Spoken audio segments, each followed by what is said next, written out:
If you're looking for evidence that that leaders around the world are beginning to get it about dealing with the new realities and the changes in the world, you'll enjoy perusing the new White House space policy white paper. This was just released. It's a dramatic document and differs significantly from anything that came before it. And both the last and this one are embedded in links below. What you'll find is it recognizes a number of new realities, and this is helpful to have an understanding when you glance at the paper. One, there's a multiplicity of actors now in space. It's not just a few big countries. You now have even Iran and North Korea playing in outer space, and many more countries about to join.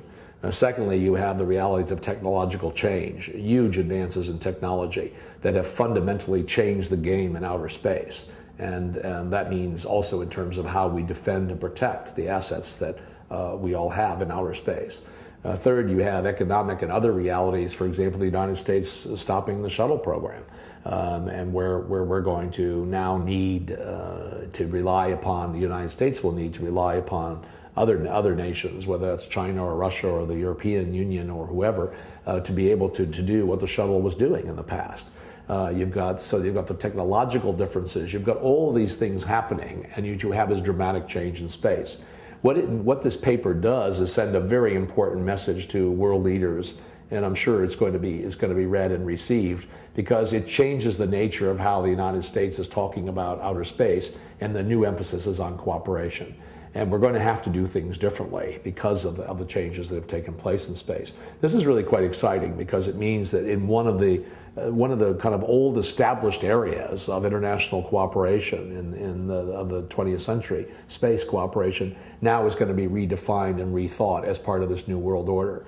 And it actually provides a wonderful opportunity because we're all vulnerable. Everybody up there is vulnerable. And so this is really, I think, a major opportunity.